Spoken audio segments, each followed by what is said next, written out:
Hey guys, it's Dash Zach back with another review, and no, it's not quite the Onizo class pad from 10 to XJet, it's actually the Womier SK75 TMR. This is the second TMR keyboard I'll be covering on my channel. The first was the Monsgeek M1 V5 TMR. We sort of learned in that video that TMR is pretty cool technology, theoretically more precise, more power hungry than Hall effect, but in effect for you as a gamer, the net result was seemingly pretty similar, although it is potentially not a coincidence that two of my favorite feeling keyboards that I've used thus far are TMR, this being one of them. As you can see here, we have the blue on black aesthetic keycaps, but those are not all the keycaps we have. And with that, let's check out some specs and those extra keycaps as well. As I pull up this other window, talk more slowly, slow down your talking, Daz. Here we go. So as you can see, the SK75 TMR, it's 120 bucks on their site, but hold up, is actually part of the current Prime big deals, only $96 on Amazon. This does have 2-day Prime shipping. I checked on my actual account. Anyway, though, back to the board. This, like the M1 V5 TMR, is a mag-mech hybrid, so you can hot swap out mechanical or magnetic switches to any socket. This is also the extra keycaps I was talking about here. They give you a few different color ones for WASD should you want to use those. This is both wired and wireless and has full 8000 Hz in both modes, and also has Bluetooth. The case is aluminum, and you get adjustable rapid trigger down to 0.01 and actuation down to 2.1, which is pretty standard. It is not gasket mounted, however, it is top mounted. It is a very heavy keyboard. We'll verify that here in a little bit. And it comes with what they are calling some custom Otemu switches here. Initial actuation force on the higher side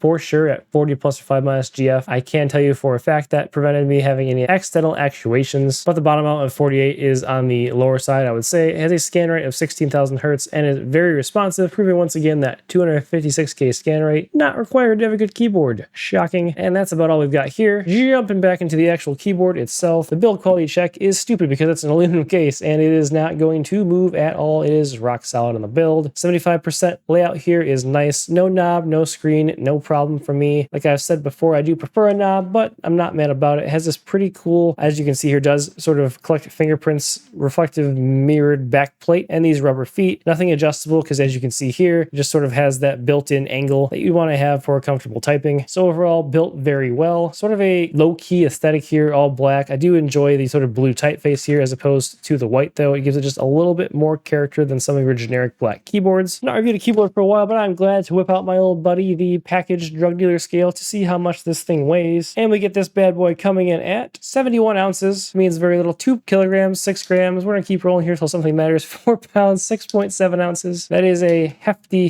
keyboard. I know I said I hadn't been reviewing a lot of keyboards recently. That's because I wanted to really refocus my channel on mice, sort of nail down what the channel is about. But that does not mean I still don't love testing keyboards and I still don't have a keyboard addiction problem. I have so many keyboards laying around. Look out for me to post a huge selling post on my Discord coming here soon. But anyway, we will roll forward with this SK75 TMR. Let's grab one of these keycaps. They are double shot PBT. You don't really see this, but the blue underside is actually pretty cool. Nothing crazy to write home about here on these keycaps. They feel very nice. They have a slight frosted texture, but nothing really out of the ordinary. And then getting into these Otemu custom switches, come onto the board very easily. You can see the different mag-mech compatibility there in the socket. Again, we have that south-facing RGB, very nicely box stemmed, very stable here, and just like a kind of standard sound, nothing offensive, none too quiet, none too loud. If I was going to rate this visually, I don't love the brown stem, but that really doesn't matter because you never see it in use. Anyway, taking a quick peek at the spacebar, I will say this plate here, this sort of gold bronze lined black plate, is pretty sick looking for what it's worth. And then you can see there is a sort of foam layer here right below the spacebar that does help with the dampening. Not a loud spacebar, but there is a little bit of rattle you'll probably hear in the sound test. Nowhere near some of the Attack Shark boards I was just testing. Literally unusable because of that rattle. Did not feel like modding it myself. Anyway, I've made you guys wait long enough. Yes, I'm still using this shitty Attack Shark cable, and yes, I've used it long enough that the lights don't work in any way, shape, or form, which honestly, they were blinding, and I'm not mad about it. Plugging this bad boy in, nothing like reviewing an aluminum keyboard on a glass pad. You can see the lighting on this is kind of understated. It's sort of hidden below the keycaps. It's more of like an ambiance of lighting. The keycaps themselves not shine through with the blue typeface here. I'm honestly not a person who like needs super bright RGB, but if you are someone who's looking for it to really pop, it doesn't do that as much in this keyboard. It's sort of like more understated. Really, to me, fits the vibe of the keyboard itself. But beyond that, before we jump into the software, let us hit a quick sound test.